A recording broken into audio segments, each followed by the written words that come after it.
उसामा साहब, नून लीग में बड़ी क्लियर विरासत की लड़ाई है। अच्छा। मरियम को शहबाज शरीफ एक्सेप्टेबल नहीं है एज प्राइम मिनिस्टर, ये बड़ा क्लियर है। सब्सक्राइब करें और बेल दबाएं ताकि कोई खबर रह न जाए। बाबर डोगर साहब, ये तो बात बयानी से अब बहुत आगे निकल गई है, ये शहबाज शरीफ और मरियम के जो आपस में कंपटीशन है। देखिए उसामा साहब, ये तो मैं आपको पहले दिन से ही कह रहा था कि बात बयानिए की नहीं है, लड़ाई बयानिए की नहीं है, लड़ाई विरासत की है कि ये विरासत किधर जानी है। मरियम नवाज ने ये जो बयानिया बनाया, ये जानबूझ के बनाया। उनको पता था कि उनके चचा जो हैं वो इस्टेब्लिशमेंट के साथ मामलात को बेहतर करने की कोशिश कर रहे हैं। उनको पता था कि उनके चचा जो हैं वो वज़ारत उज़्मा के कैंडिडेट हैं, लेकिन इसके बावजूद कि शहबाज शरीफ साहब नून लीग के सदर हैं, इसके बावजूद कि शहबाज शरीफ साहब अपोजिशन लीडर हैं, कैप्टन सफदर हर मीटिंग में, कैप्टन सफदर इर्द गिर्द के तमाम लोगों में जब भी उनसे पूछा जाता था कि अगला प्राइम मिनिस्टर कौन होगा, तो वो ये कहते थे कि नून लीग का प्राइम मिनिस्टर जो है वो मरियम नवाज हैं। उन्होंने एक दफ़ा, एक सिंगल मर्तबा भी ये नहीं कहा कि हमारे कैंडिडेट जो हैं वो शहबाज शरीफ है प्राइम मिनिस्टर के। अच्छा। इवन मरियम से जब पूछा गया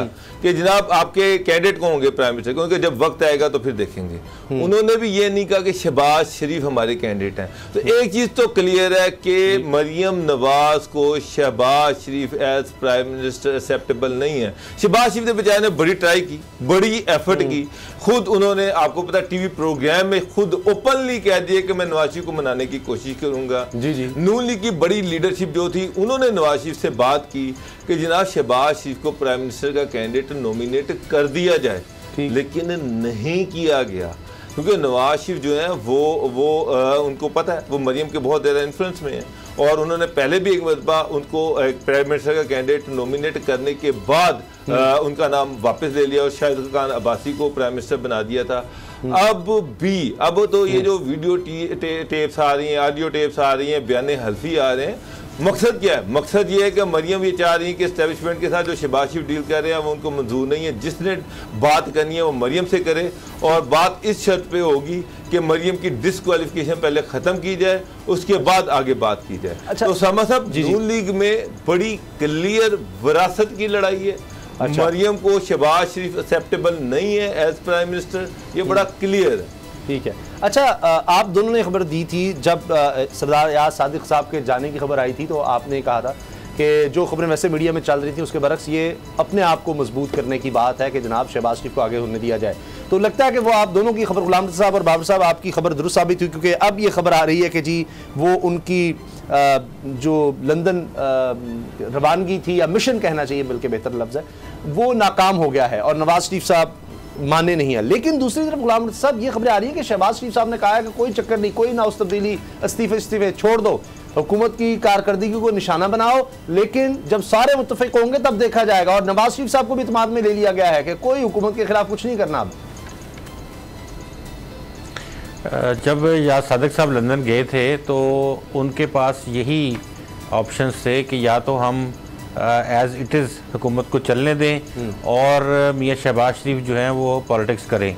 दूसरा ऑप्शन ये था कि ये लोग पार्टी ज्वाइन करना चाहते हैं, उसमें पाकिस्तान तहरीक इंसाफ के भी लोग हैं, उसमें काफली के साथ भी बात हो सकती है और हम पार्लियामेंट में तब्दीली ला सकते हैं और इन हाउस तब्दीली जो है वो की जाए। तो उन्हें जवाब दिया गया मियाँ नवाज शरीफ की जानिब से और कहा गया कि आप इन चीज़ों को छोड़ दें।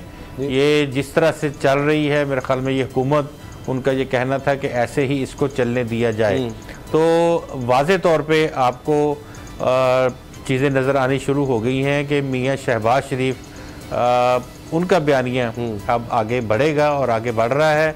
वो ना तो इन हाउस तब्दीली लाएंगे, ना वो पंजाब में तब्दीली लाने के लिए अभी किसी का हिस्सा भर रहे हैं। आने वाले दिनों में कोई एकदम से कोई ऐसी सूरत हाल इख्तियार कर जाए सियासी सरगर्मियाँ, तो शायद वो उस तरफ सोचें, लेकिन फ़िलहाल ये बिल्कुल उन्होंने इस ऑप्शन को ख़त्म कर दिया है कि वो इन हाउस तब्दीली लाएंगे या मौजूदा हुकूमत को गिराने के हवाले से बात करेंगे। ठीक है। सिर्फ अपोजिशन जब को ये इस बाबत कहा जा रहा है कि वो इकट्ठी हों और तमाम की तमाम हुकूमत की जो कारकर्दगी है उसको लोगों के सामने रखें, उसी को डिबेट बनाया जाए, उसी को सवाल बनाया जाए, अवामी मसाइल को उजागर किया जाए, और जो काम इन्होंने वादे किए थे वो नहीं कर सके तो उनको सामने रखते हुए कैंपेन चलाई जाए। 23 मार्च और महंगाई मार्च का क्या होगा? मौलाना फजलुर रहमान साहब को आगे लगाकर कितनी दफा ये लोग शर्मिंदा करेंगे? अगर अब जब ये खबर आप बता रहे हैं, बाबर साहब बता रहे हैं, तो इसका मतलब है 23 मार्च तो कुछ भी नहीं, एक जलसा है और खत्म।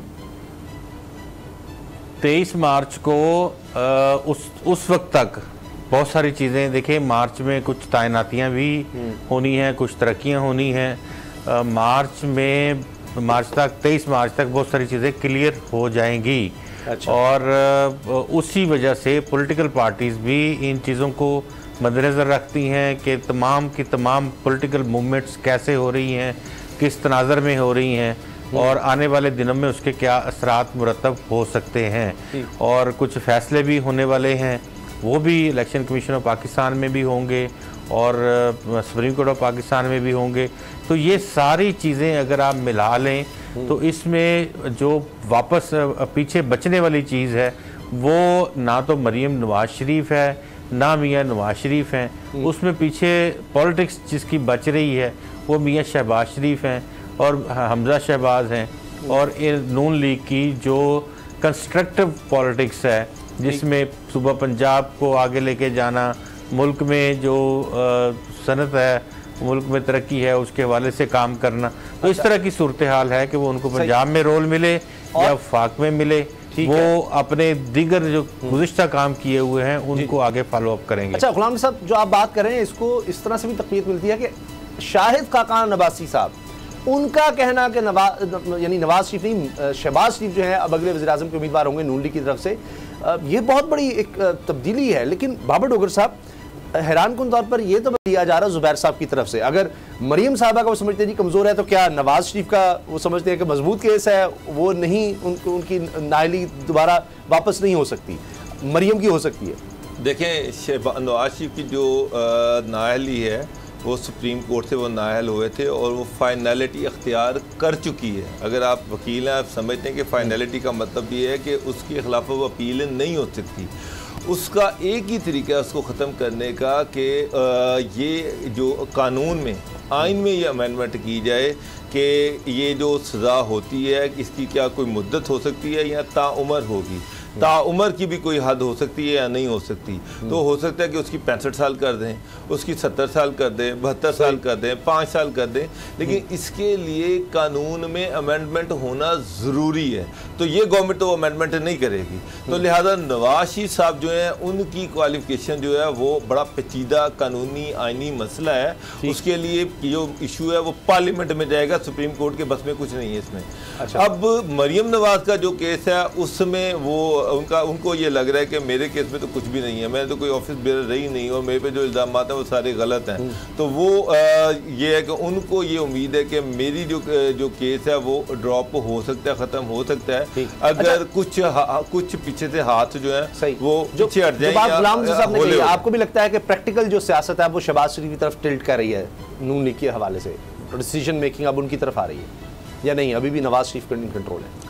देखिए, नून लीग के 90% जो लोग हैं वो आज भी शहबाज शरीफ के पास हैं। वो अच्छा। ये लोग यकीन करते हैं कि अगर शहबाज शरीफ को फ्री हैंड नहीं दिया गया, अगर शहबाज शरीफ को प्राइम मिनिस्टर का कैंडिडेट नहीं बनाया गया तो नून लीग टूट जाएगी। अच्छा। अगले इलेक्शन में एक नाउमीदी जो है वो बढ़ रही है कि अगर, क्योंकि उनको लग रहा है कि अगर मामलात मरियम के हाथ में रहे, नवाज शरीफ के हाथ में रहे, तो नून लीग को इक़्तिदार मिलने का तो कोई सवाल ही नहीं पैदा होता। जब नून लीग को इक़्तिदार नहीं मिलना तो 10 साल की अपोजिशन, फिर जेलें, ख्वाजा आसिफ ने कई दफ़ा ये कहा, याद सादिक ने ये कहा कि जी अब हमारी उम्रें जेलें काटने की नहीं है और हम, मेरा मतलब कि अगर यहाँ तक बातें हुई कि अगर जेलें काटनी है तो फिर पहले आए मियाँ साहब वापस खुद वो बाहर बैठ गए हैं और इवन ख्वाजा साद रफीक ये कहते फिर रहे कि जनाब फिर हम जेलें हम नहीं काट सकते।